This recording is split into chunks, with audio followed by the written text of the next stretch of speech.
알고 행하면 복이 있으리라. 알고 행하면 복이 있으리라 라는 제목으로 말씀 전하겠습니다.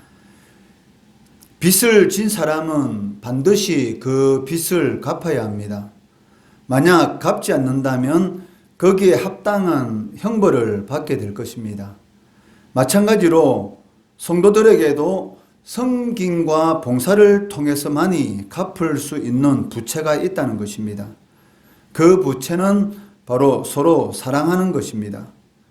그리고 성도가 서로 사랑한다는 것을 보이려면 예수님께서 제자들의 발을 씻기신 것으로 상징되는 섬김과 봉사의 일을 서로 해야 한다는 것입니다. 14절에 보시면 내가 주와 또는 선생이 되어 너희 발을 씻었으니 너희도 서로 발을 씻어주는 것이 옳으니라 라고 말씀하고 있습니다. 여기 옳으니라 라는 이 말은 빚지다, 의무가 있다, 해야만 한다라는 그런 의미를 나타내고 있습니다. 그러므로 이 단어를 예수님께서 사용하신 그 목적은 서로의 발을 씻겨주는 일은 해도 되고 안 해도 되는 선택사항이 아니라 필히 해야 하는 의무사항이다라는 것을 강조하시는 것입니다. 그렇기 때문에 성도는 교회 안에서 자신을 높이거나 섬김을 받고자 해서는 안 된다는 것입니다. 오직 주님께서 몸소 보여주신 대로 우리들의 무릎을 굽혀서 형제 자매들을 먼저 섬길 의무만이 있다는 것입니다. 주시며 선생이신 예수님께서 제자들의 발을 씻기신 이러한 파격적인 행동을 하신 목적이 바로 여기에 있다는 것입니다. 제자들로 하여금 서로의 발을 씻겨주는 것, 그리고 봉사와 섬김의 삶을 살도록 하기 위한 것이 바로 예수님의 파격적인 행동의 그 목적이 있다는 것이죠. 15절에 보시면 내가 너희에게 행한 것 같이 너희도 행하게 하려 하여 본을 보였노라 라고 말씀하고 계십니다. 그리고 주님께서 행하신 섬김과 봉사의 길이 바로 성도가 하나님의 복을 누리는 길이다 라고 말씀하고 있습니다. 17절에 보시면 너희가 이것을 알고 행하면 복이 있으리라 라고 말씀하고 있습니다. 즉 예수님께서 왜 제자들의 발을 씻기셨는가? 노예만이 하는 그러한 일을 선생으로서 주로서 왜 예수님께서 직접 모범을 보이셨는가? 그 참된 의미를 알고 이에 따라 행하면 복이 있다는 것입니다. 우리는 하나님의 복을 받는 것을 이 관념적인 것, 그리고 어떠한 그런 다른 그런 목적을 가지고 하나님의 복을 받는 것으로 생각하는 그러한 경향이 많이 있습니다. 그렇지만 오늘 말씀을 보시면 하나님의 복을 받는 길이 다른 데 있는 것이 아니라 그 섬김과 봉사, 그것을 통해서 하나님께서 우리들에게 복을 주신다라고 말씀하고 있습니다. 이것은 그 아는 것, 그리고 실천하는 것의 중요성을 강조하시는 말씀입니다. 알고 실천하지 않는 것만큼 어리석은 일이 없다라는 것을 예수님께서는 비유로서 모래 위에 지은 집이다라고 말씀하고 있다는 것이죠. 모래 위에 지은 집은 어떤 큰 위기를 당하게 되면 한순간에 넘어지고 파괴되게 되는 것입니다. 마찬가지로 너희가 이것을 알고 예수님께서 제자들의 발을 씻기신 그 의미를 알고 이를 따라 행하면 반드시 복이 있을 것이다 라는 그러한 약속의 말씀을 해주시는 것이죠. 사람은 누구나 자신이 아는 것을 따라서 행하게 됩니다. 그러므로 성도가 복된 삶을 살려면은 무엇보다 예수님의 관계에 대한 그 올바른 암, 예수님과 그 성도와의 관계가 어떠한 관계에 있는가에 대한 정확한 알을 가지는 것이 상당히 중요하다는 것이죠. 예수님은 우리의 주인이십니다. 그리고 우리는 예수님의 종이라는 것이죠. 종이 할 수 있는 것은 오직 주인의 말에 완전한 순종만이 할 수 있다는 것이죠. 이것이 바로 예수님과 우리의 본질적인 이 관계입니다. 그렇기 때문에 예수님께서 우리들에게 요구하시는 것은 완전한 순종입니다. 그리스도 안에는 오직 예만 있느니라라는 이 말씀의 의미가 바로 완전한 순종을 우리들에게 요구하고 있다는 것이죠. 16절에 보시면 내가 진실로 진실로 너희에게 이르노니 종이 주인보다 크지 못하고 보냄을 받은 자가 보낸 자보다 크지 못하다라고 말씀하고 계십니다. 이 말씀에서 예수님께서는 자신을 주인 그리고 보낸 자로 지칭하고 계시고 제자들을 종, 보냄을 받은 자로 지칭하고 있습니다. 이는 예수님께서 행동으로 보여주신 모든 일들 그리고 그 말씀으로 통하여 말씀하신 내용들에 대해서 반드시 지킬 것을 강력하게 요구하고 계시다는 것이죠. 이 관계를 바로 아는 성도들이라면 당연히 마음을 높이거나 자만하지 않을 것입니다. 자신이 종인데 종의 신분을 가진 사람이 내세울 것이 무엇이겠습니까? 오직 주인의 그 말씀에 대해서 전적으로 순종하는 그 일밖에 없다는 것입니다. 종은 순종할 때에 가장 행복하지 않습니까?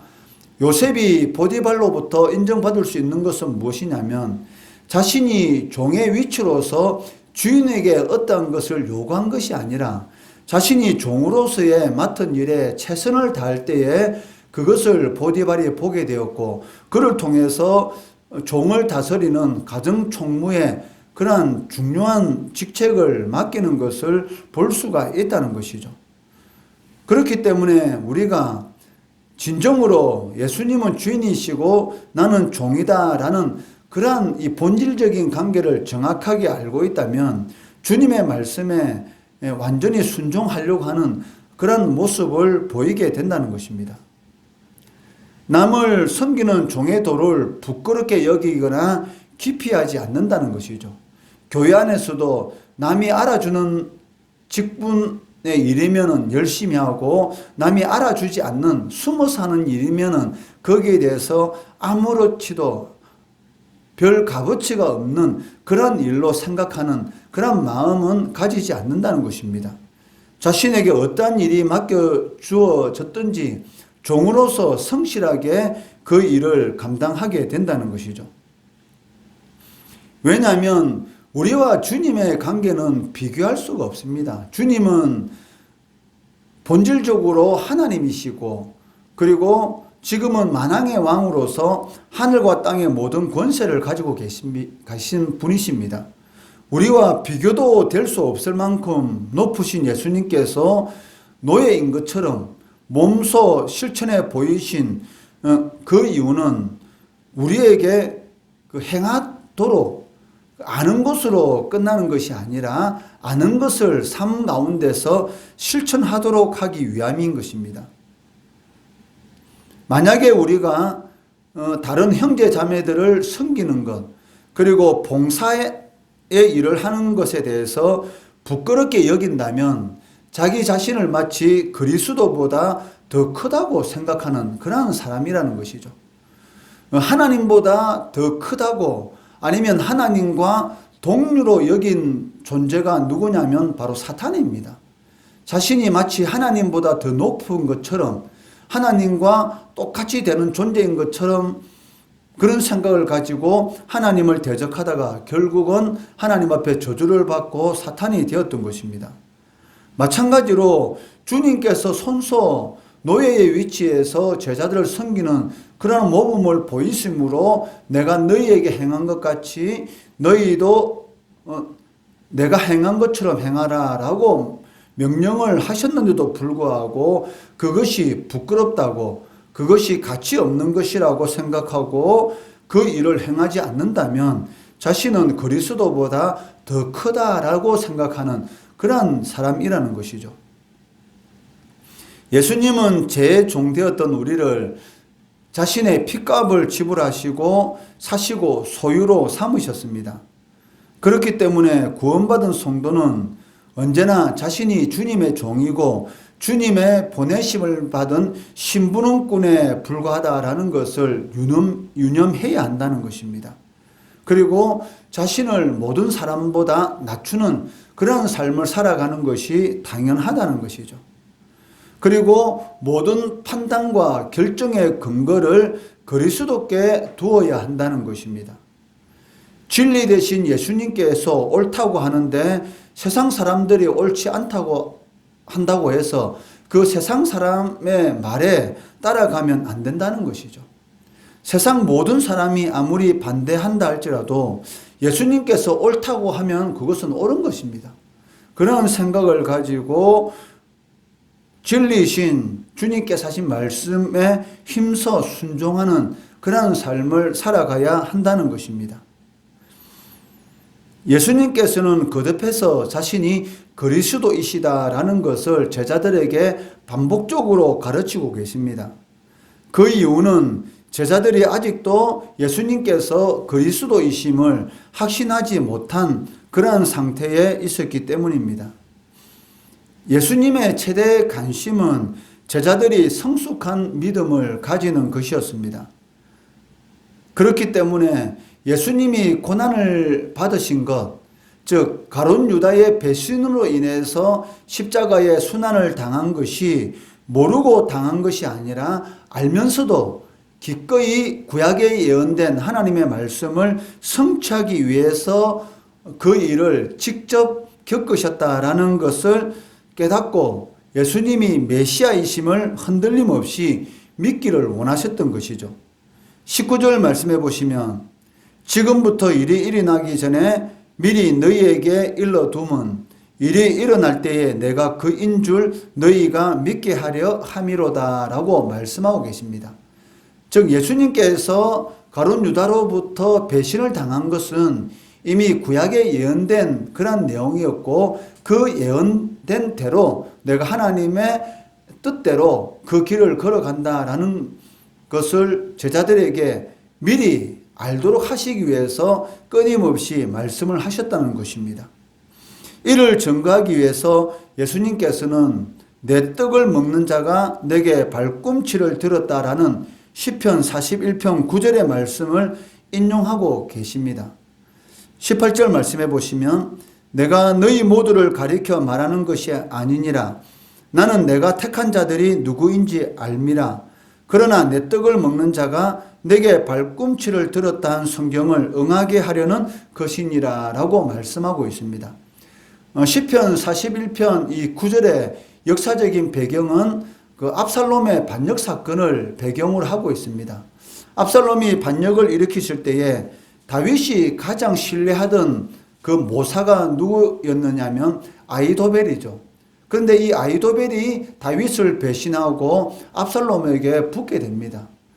그 일, 자신이 가장 신뢰하는 이 아히도벨이 배신한 이 사건을 기록한 것이 바로 시편 41편 9절 내 떡을 먹는 자가 나와 한 상에서 같이 식사를 하던 가장 가까운 자가 나를 배신하였다라는 이 기록처럼 예수님과 가장 가까운 이 가룟 유다가 배반했다는 그런 내용을 이 시편의 말씀을 인용해서 제자들에게 가르치고 계시고 예수님께서 십자가에 못 박혀 돌아가시고 부활하시고 성천하신 그 이후에 제자들이 깨닫게 될 건데 그 깨달음을 통해서 예수님께서 바로 하나님께서 보내신 메시아라는 것을 진정으로 알게 된다는 것이죠. 그리고 그 믿음이 바로 제자로서의 삶을 살아가도록 이끌게 된다는 것입니다. 마찬가지입니다. 우리도 예수님이 이 그리스도이시고 메시아시고 하나님의 아들이라는 것을 진정으로 믿게 된다면 그리고 예수를 통해서 우리가 하나님의 아들이 되었다, 구원받았다, 영원한 지옥 형벌을 받지 않고 천국에서 영원히 복된 삶을 살게 된다.